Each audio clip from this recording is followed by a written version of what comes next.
It's time for the Rainbow Rundown here every Monday on the Left of Str8 Radio Network. It's Monday, July 24th, 2023, and here's all the news and entertainment stories that hit our hot button this week.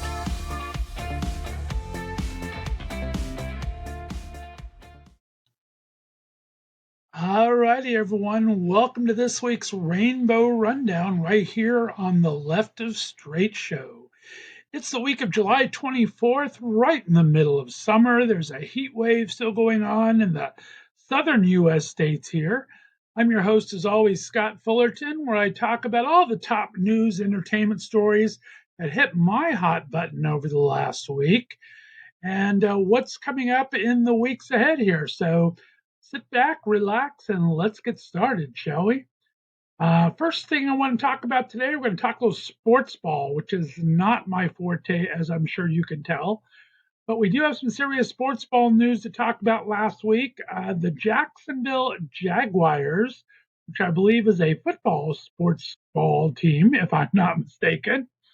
The Jacksonville Jaguars' Kevin Maxen is the first male major pro men's coach to come out as gay last week. In a historic moment, the Jacksonville Jaguars' assistant strength and conditioning coach, he came out becoming the NFL's first male coach to publicly identify as gay. He says, "I don't want to feel like I have to think about it anymore." In an interview with Outsports, he talked about that I just don't want to feel like I have to lie about who I am seeing or why I'm living with someone else. So congratulations to Kevin Maxen. He explained his decision to come out had a lot to do with his relationship with his boyfriend, Nick. The couple's been together for over 2 years, and Maxen said he wanted to introduce Nick to his colleagues just like any other coach. You have other coaches who have significant others, and they're always talking about the significant others, he said. And he felt guilty that I couldn't do the same thing, that he was letting himself down. He's had support from the team and Jaguars owner Shad Khan, who's been a vocal supporter of the 2017 Jacksonville, Florida City Ordinance expanding non-discrimination protections on the basis of sexual orientation and gender identity. Khan fully supports Maxen.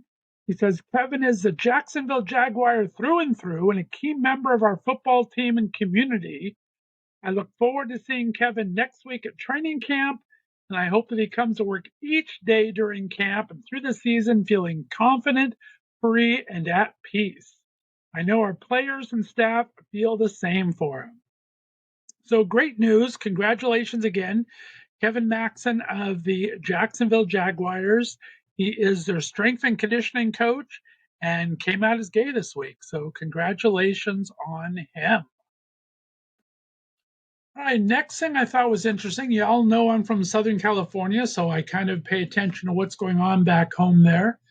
California has bought inclusive textbooks for the school district with an anti-LGBTQ plus board and sends them the bill. Governor Gavin Newsom from California blasted school board members for describing LGBTQ plus rights icon Harvey Milk as a pedophile of all things. California is going to fine the school district $1.5 million for rejecting a social studies textbook that includes material on the late gay politician Harvey Milk. In a statement this past Wednesday, Governor Gavin Newsom made good on his promise earlier this month that the state itself would purchase the textbook for the Temecula Valley Unified School District and then fine the district. After delivering the textbooks into the hands of students and their parents, the state will deliver the bill along with a $1.5 million fine to the school board for its decision to willfully violate the law, subvert the will of parents, and force children to use an out-of-print textbook from 17 years ago. So Temecula, if you're not familiar, is the wine country of Southern California. It's about an hour kind of north, maybe northwest of San Diego, and about an hour and a half kind of southeast of Palm Springs, or southwest of Palm Springs, northeast of San Diego.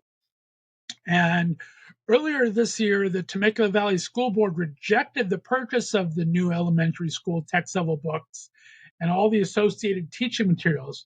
The textbooks themselves don't even mention Harvey Milk, but he was California's first openly gay elected official who was assassinated by a colleague in 1978. We've talked about it on the rundown before, but the supplemental materials for the teachers do talk about Milk.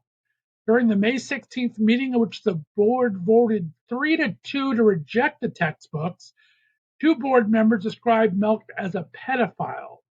My question is, why even mention a pedophile, said board president Dr. Joseph Komrosky. Attendees at the meeting refuted the claims, and Komrosky cited no evidence, replied, "I beg to differ." So good on California Governor Newsom for rejecting these textbooks. Again, 17-year-old textbooks they're teaching these students with. And it's not even, Harvey Milk isn't even mentioned in the textbook. They're part of a supplemental training material for teachers to talk to the children about. And Harvey Milk is a gay icon. And I think it's very important that their teachers have that ability to teach those things. So $1.5 million fine to the school board, along with charging them the price of all these textbooks they're going to make them use. So good on them for that. Next story I want to talk about hits very close to home here for me. As you guys all know, I've been quote unquote banished here to Northeast Ohio for about 20 years from my Southern California roots. And Ohio earlier in the year had banned August elections. But then the GOP, who unfortunately hold a supermajority here in Ohio, planned one that could help prevent and preserve an abortion ban. Earlier in the year, Ohio Republicans enacted a law that effectively scrubbed August special elections from the state's calendar, calling them overly expensive, low turnout endeavors that weren't worth the trouble. But then just earlier in May, Ohio state legislative Republicans went ahead and scheduled an August election this year that could make it harder for abortion rights supporters to amend the state constitution. The ballot measure is up here now in August, and it would raise the threshold of support for future state constitutional amendments to 60%. It's currently here in Ohio, just a majority is needed, 50% plus 1. So after banning these elections, right, August elections that supposedly there's no turnout, that are too expensive, the Republicans decided to put one up this month to try to make it harder to pass constitutional amendments. Specifically, this abortion ban is coming up in November here in Ohio. The newly elected August special election would appear to violate the statutes. It was signed into a law, like I said, back in January by Governor Mike DeWine here in Ohio. It eliminated the scheduling of virtually all August special elections.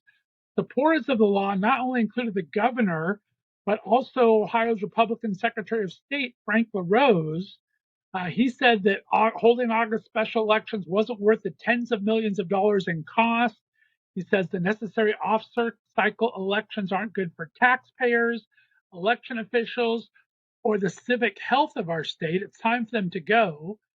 LaRose just recently filed to run for U.S. Senator in 2024 to replace Sherrod Brown, who I've been able to speak to a couple of times, and I'm very happy to have as a senator here from Ohio. He's our senior senator after we had our recent election here. So LaRose originally was against it. Earlier this month, though, all the Republicans passed a joint resolution and scheduled an August 8th special election to raise the threshold for future ballot measures and impose a higher signature gathering threshold to put the measure before the voters. So Mom and I went this past Wednesday to go early vote for this. It's not really busy in our polling place, but I just wanted to make sure that I got the vote taken care of so nothing else came up. So we went to our Board of Elections. It is the only thing on this August ballot. So it's one issue on the ballot.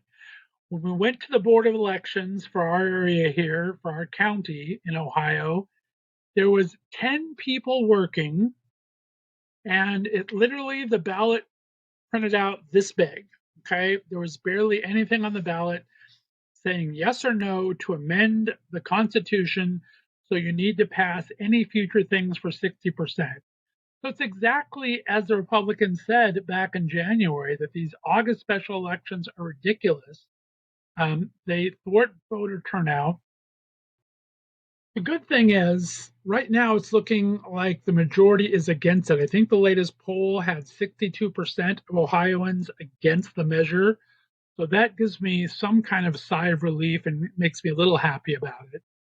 But it's just kind of ridiculous. It's raising the threshold for the passage of any future content amendment would mark a major shift here in Ohio. The simple majority requirements here has been in place since 1912. So it's just really ridiculous. One of our state representatives here, Brian Stewart, who sponsored the latest joint resolution, he also supported the January bill, though, that said that shouldn't happen. He says there's no contradiction. He attributed support for the January bill to concerns over costs for turnout of smaller local elections and not these nationwide referendums. So we have the special election going on right now. Early voting is happening. If you're listening to me here in Ohio, please make sure you vote no on issue 1.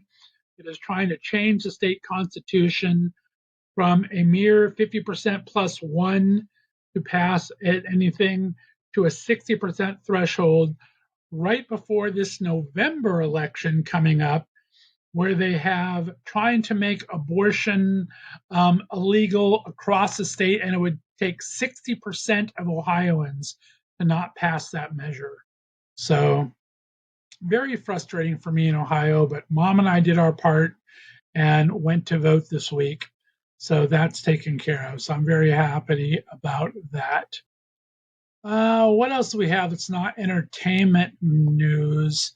One of the things I was happy to see that hit my radar last week, they were 200 allies drowned out deranged activists protesting against queer youth Moms for Liberty. The Moms for Liberty is a hate group that's trying to get all of the school boards they're the ones behind these school boards passing anti-trans and banning books and other things like that. Started by a couple of moms in Florida, of course. But they had planned this event in Doylestown, Pennsylvania. So what these Moms for Liberty did, they tried to recruit this Canadian. He's not even from the US. He's a Canadian anti-LGBTQ activist named Chris Elston. He's also known as, I guess, Billboard Chris. And he asked his Twitter followers to help protest the youth group's weekly meeting at a Salem church. So this is an LGBT youth support group called the Rainbow Room in Doylestown, Pennsylvania that meet. He arranged this protest. The group is open to people 14 to 21. This Elston guy called it a youth indoctrination event and a groomer central, which is, of course, a slur that everyone's using against queer people these days, kind of intimating at child sex abuse, which is totally wrong. So he was invited to protest the event by the local Moms for Liberty activist, this woman named Megan Brock, and they kind of have already been trying to stop other LGBT queer events in Bucks County, including sex education sessions and a queer prom. So the good news is that the Salem Church recruited 18 volunteer peacekeepers in anticipation for this protest by Elston and Brock, and over 200 counter protesters protested, mostly ignoring the guys from the church and just kind of putting them in their place. So good on these people that showed up in Bucks County, PA, supporting this LGBTQ plus youth group meeting at this church. These Moms for Liberty are bad news. They're one of the fastest growing groups in the country. If they're not already labeled a hate group, they should be, because their entire mission is to change school boards, to ban books, and to make it harder for LGBT youth. So That definitely got my attention there, and I'm glad they got put in their place a little bit.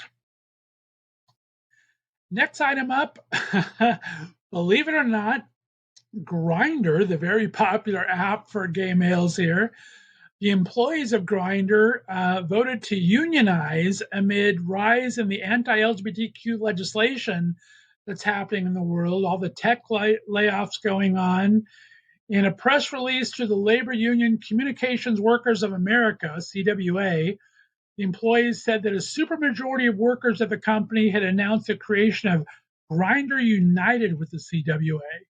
Approximately 100 eligible members of the union signed representation cards at Grindr. Grindr United members came from departments across the company, including cloud engineering, customer experience, design engineering, IT, marketing, privacy, product, and quality assurance. The workers said they're unionized to protect current benefits that we maintain through a collective contract. Employees will also push for gift matching, a professional development budget, and cost of living pay increases that match annual inflation, according to the release. They also want clear severance protocols in place in case of layoffs. And they added that a union would not only protect the workers, but would also enable partnerships with local governments to protect queer Grindr users as well. They said that this knowledge that they have gained in unions would seek clear protections against layoffs in the midst of an evolving industry.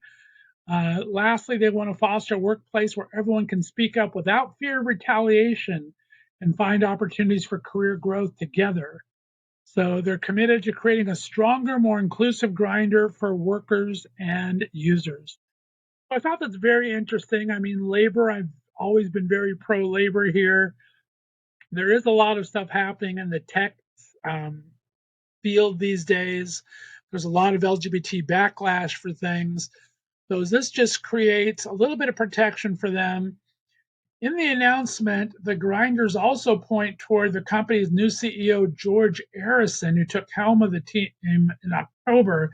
This is what I personally think is the bigger story of this. This new CEO, George Arison, has voiced support for Virginia Republican Governor Glenn Youngkin in the past, and Glenn Youngkin has backed various anti-LGBTQ policies in West Virginia, in regular Virginia, including restricting gender-affirming care for transgender youth. He's not always supported marriage equality, and just not really very friendly towards the LGBTQ population. I find it interesting that this George Arison, who is gay himself, is a very conservative person and was chosen to lead Grindr at the time. So I think that's a bigger story personally of these unions, why we have a very conservative person as CEO that seems to back conservatives who are very anti-LGBTQ. I think it's kind of ridiculous. He's had tweets in the past of support of politicians on Twitter. There's public data about his political donations to very right leaning groups. So I think the story here is that the CEO of Grindr, George Arison, like I say, he's been there since October of 2022, is supporting anti-LGBT candidates. So I think it's smart for these guys to unionize, because who knows what he's going to do with his conservative leanings in the future for the company. So I thought that was a very interesting story to talk about. Last LGBT story I'll talk about before we get into entertainment news.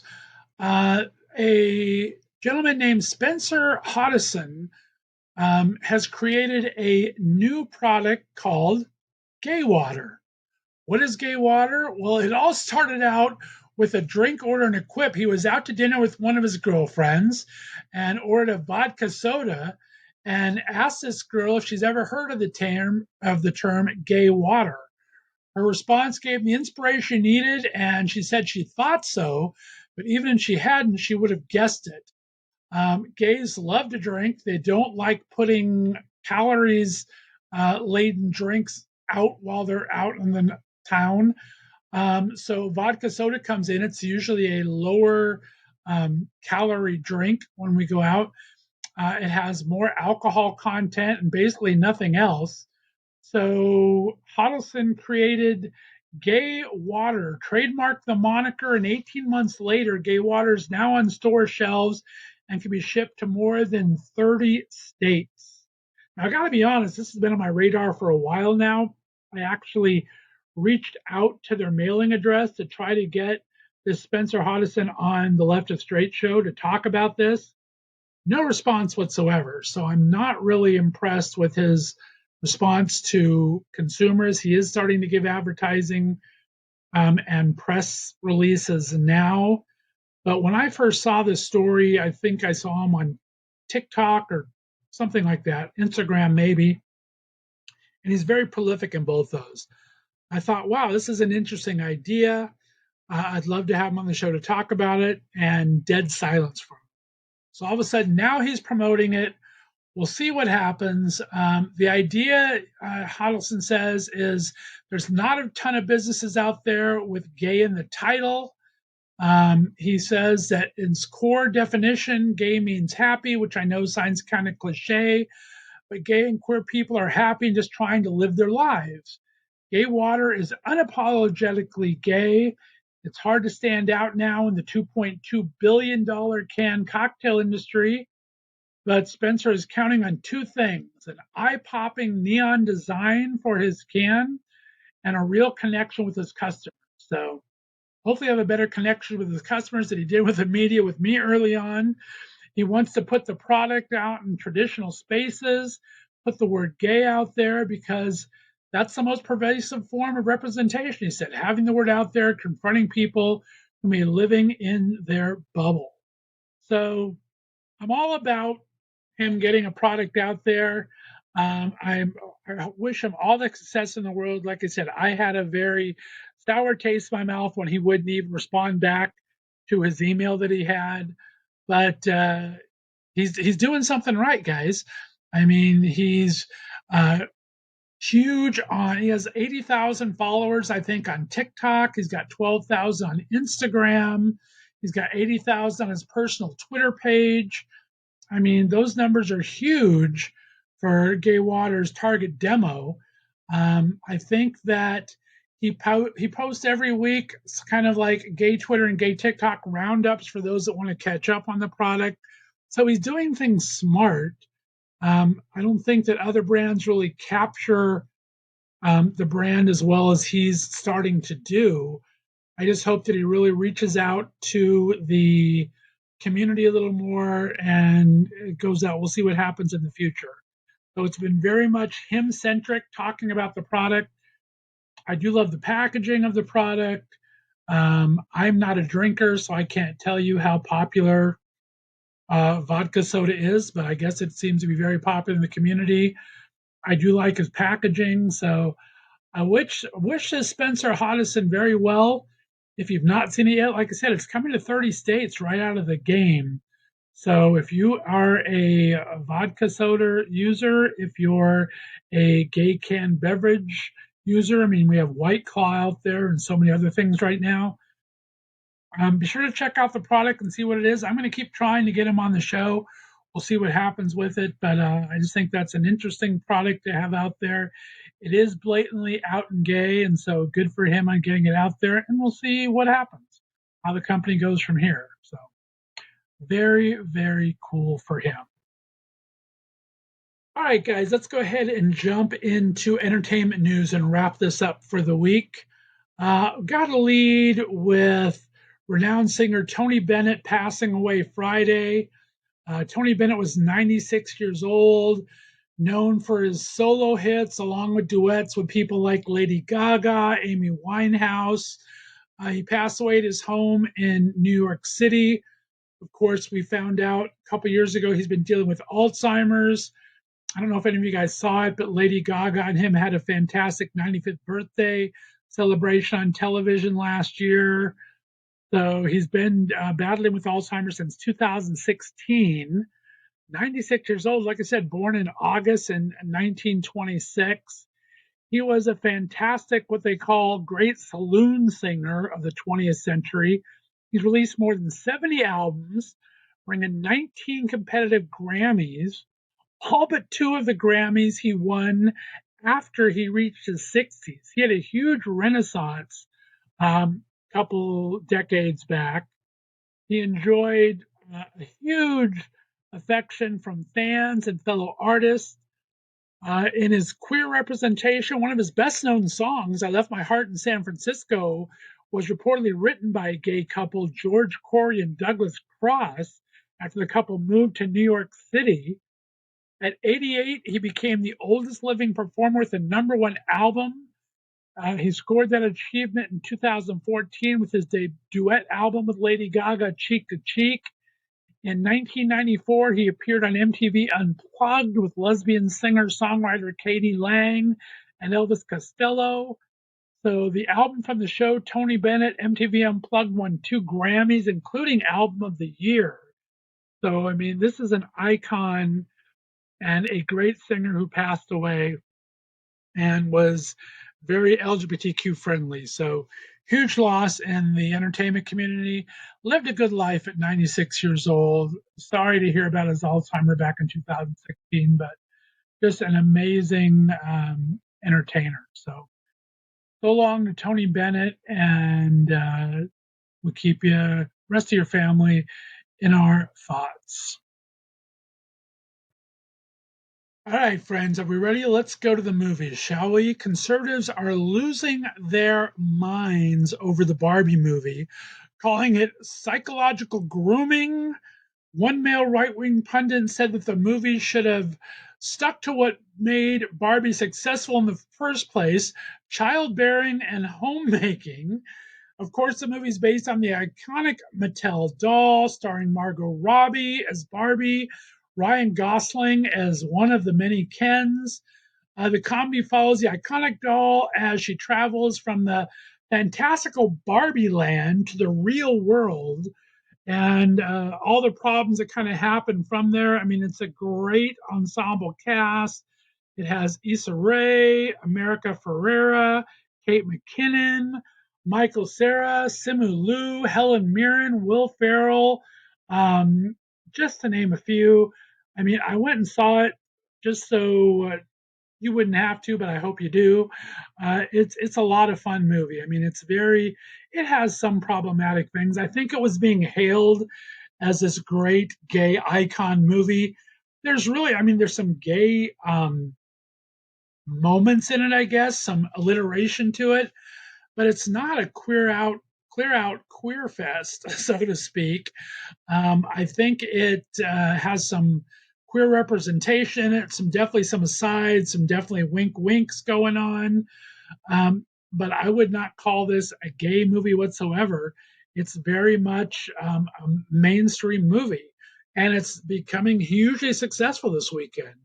It scored $22.2 million on Thursday. It had the highest preview ticket sales of the entire year so far. The marquee doll kept the superlatives going on Friday, adding another 48.2 million on Friday alone from 4,200 theaters. So just for Thursday and Friday was 17.5 million. Saturday and Sunday have not been added in yet. The biggest opening movie of the year, blasting past 51.8 million earned by Spider-Man Across the Spider-Verse just last month. It passed that. It was kind of a gambit by Mattel to enter the filmmaking space. I mean, it is kind of a commercial for their product when you think about it, but it really is more about just nostalgia, I think, than anyone else. It has $145 million to produce the film, plus marketing, and they're going all out doing pink bus stop benches, and they created a Barbie's Dream House in Malibu. The reviews are fantastic. I mean, they're getting 90% approval from top critics on Rotten Tomatoes. and audiences so far have given it an A cinema score grade. The thing is, for the average stars, it's only getting a 3-star rating because there actually is an equal amount of 1-star ratings from the haters as there are from the 5-star ratings, the people that are really enjoying the movie. So I think it's a very interesting take on it. If you haven't seen it yet, it's a fun movie to see. If you're expecting, like I said, a lot of gay content, it's really not there, but there is some funny asides. There's some funny innuendos there. A couple characters that you may recognize as iconic gay characters in the Barbie universe that were winked at before. So it's definitely interesting. I think it's more of a female empowerment movie more than anything else. I mean, Greta Gerwig has been known for things like this, and it's a really fun movie out there. The impressive thing about the entire weekend is it did just as well with against Oppenheimer, which also came out this week, and it had a pretty fantastic weekend as well. If you're not familiar with Oppenheimer, it's going to be probably the biggest opening weekends ever for an R-rated release. It's at the top of the list for like Deadpool and Batman, and the spinoff The Joker was probably some of the highest grossing R-rated so far. The film is currently projecting $77 million through Sunday, so it has a pretty huge opening planning along with Barbie. It's going to be a huge weekend for the movies. Christopher Nolan directed it. It's going to have a lot of showings at IMAX auditoriums, and it's just going to be pretty popular weekend overall. I think Oppenheimer will be the third biggest opening of Nolan's career. Nolan, of course, was famous for Dark Knight, Dark Knight Rises. If you're a superhero movie fan like I am, you'll know that. If you don't know what Oppenheimer is about, the film follows the life of the physicist J. Robert Oppenheimer. He's played by Cillian Murphy, who I've been a fan of forever. He's actually been in the Batman movies as Scarecrow at the time. But Oppenheimer was tapped by the U.S. military to spearhead the construction of the very first atomic bomb. It has a great co-starring cast as well. Emily Blunt's in it, Matt Damon, Robert Downey Jr., Florence Pugh, Casey Affleck, Josh Hartnett, Kenneth Branagh, Rami Malek, all sorts of other people in it. So it's got a huge, well-known cast in it as well. So great weekend for the movies. Not so much for Mission Impossible, who's, of course, had a great debut last week for Tom Cruise. But the Mission Impossible Day of Reckoning Part 1, ticket sales went down, I think, like 62% in its second weekend. So that's a big drop, even bigger drop than Indiana Jones sequel had. So that was the only light mood in the movies this weekend. But with the stellar performances of Barbie and Oppenheimer, it really isn't that surprising. But I'm a huge movie fan, so I always get excited when it's a great movie weekend like that. In Broadway news, I want to talk about the new Imelda Marcos inspired musical. It's called Here Lies Love. It opened July 20th, had a $22 million price tag going into it. But cool thing, Conrad Ricamora is one of the co-stars in it, who I absolutely love. The story is kind of like talking about 20th century Philippines and the tale of Imelda Marcos, who, if you're not familiar with her, was the Filipino first lady. She had huge political influence in the Philippines and abroad, but she also was known for partying at Studio 54 with Andy Warhol and Liza Minnelli. She was often teased about her shoe collection. She had like a jillion shoes. So it's also based on music from a 2010 concept album by David Byrne and Fatboy Slim. It had a previous run at Off Broadway's Public Theater as more of an immersive show, and it came to Broadway with this big orchestra seating and a massive dance floor that has shifting platforms and changes positions throughout the performance. From what I hear, just fantastic. Our special correspondent foodie, Chef Tom Smallwood, and his boyfriend Hector went and saw it opening week and just said it was fantastic. The cast belts and dances its way through 90 minutes, and it shows Marcos navigating young love, national turmoil, a cheating husband, along with the political agenda and backlash from opposing parties. It also talks about the dictatorial reign of Marcos. So it also co-stars the fantastic Leah Salonga from Once on This Island and Miss Saigon and Les Miserables. If you don't know Leah, you're just not not a Broadway person. She is Broadway royalty right now. So Here Lies Love just opened last week. If you're a Broadway musical fanatic, Conrad Rickamore, if you're not familiar, was in the big hit Fire Island that's nominated for 2 Emmys, created by Joel Kim Boosler. And he also was in the show How to Get Away with Murder as Jack Fallahay's love interest in there. So I've loved Conrad Rickamora for a long time, and congratulations to him on this big Broadway preview. So, all right, last but not least, I want to talk about a new streaming television series coming to Deku this week. You know that I'm a huge fan of Deku streaming channel that does amazing movies, series, everything that the gay man needs is on Deku.com. Our good friends Jason and David's show, Marriage of Inconvenience, premiered on there. I've talked to other people who've had shows debut on there. Well, they have a brand new series debuting this Thursday, July 27th. It's called Patterns.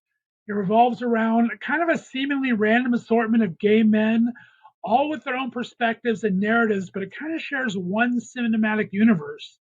As we talked about a couple weeks ago with our buddy Mark Schwab and Panosoklis, and their 2 movies, Brotherly Lives and Exteriors. That was 2 movies that kind of went together in their own universe. This is a series of 8 shows that takes place in the same universe, and it's kind of a mini series that explores the lives of different queer men. They navigate life, love, and lust. One of the cool things about it is rugby star from the UK and longtime ally Ben Cohen makes his acting debut playing the personal hero of a young gay teen. And Cohen is such a fantastic sports ball person known in the UK, but he does a great job of acting. I was able to see all of these 8 episodes before they're airing this week. Really enjoyed it. I love an anthology series. Ben's character is kind of a strong, positive influence needed to help this character Liam overcome his personal turmoil. Cohen's a long history of supporting our LGBTQI causes. He jumped at the opportunity when the part of the project came about. He thought it was very nuanced, character driven, and so it was exciting to see. I had the opportunity to introduce one of the co-stars, Rufus Shaljean, last week.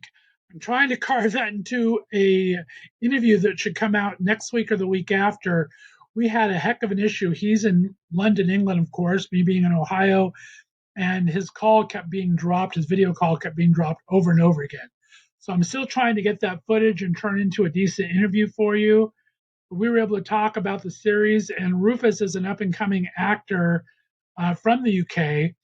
He studied all over UK and actually studied in LA for a couple of months this past year. So look for that interview to come. But if you've not subscribed to Deku, do yourself a favor. Subscribe to the Deku streaming platform.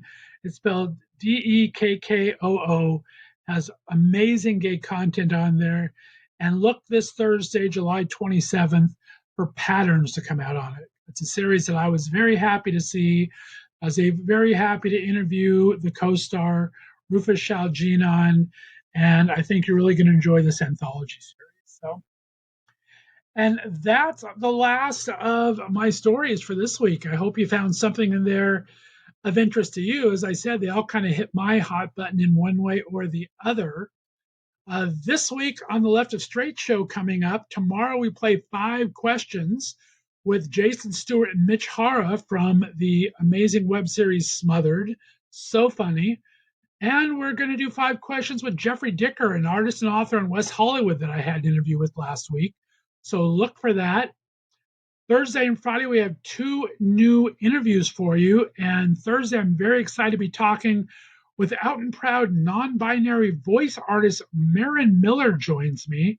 She's on with my intern Leah, and she voices Nimbus in the hugely popular game Destiny 2 if you're a gamer. And Marin has done many more animated series and projects both here in the US and across the world. So join them for our interview this Thursday. And on Friday, I talked to wonderful husbands Michael and Matt. They've been social media influencers for years. They shared their travels around the world and their journey together as husbands.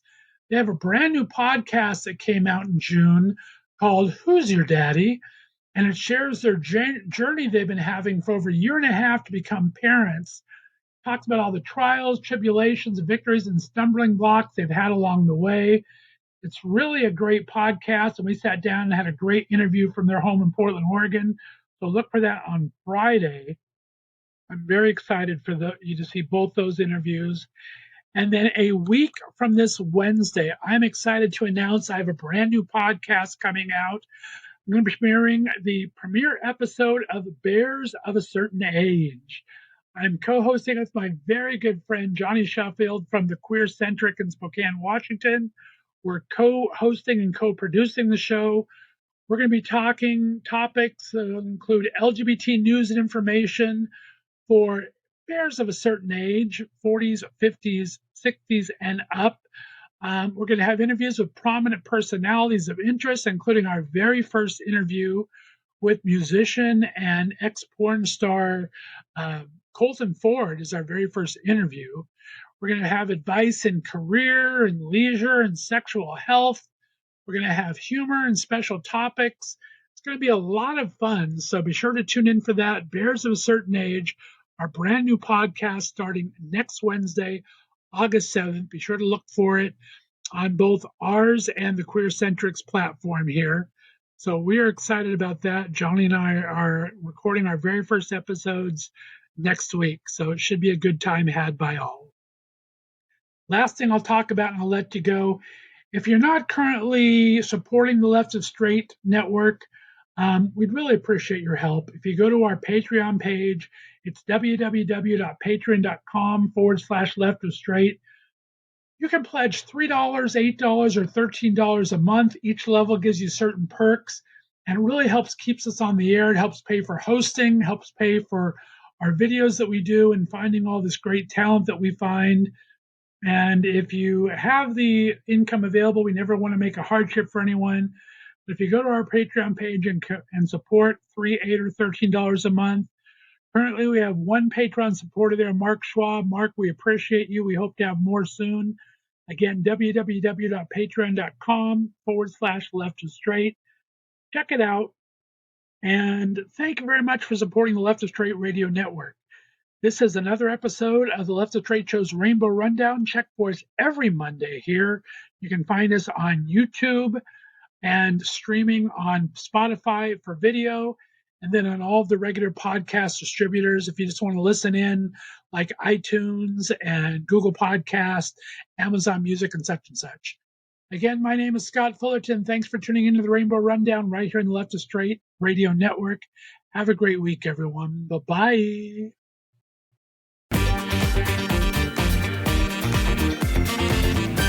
Thanks for listening to the Left of Str8 Show. Be sure to subscribe on your favorite podcast distributor, and please give us a 5-star rating so more listeners can find us.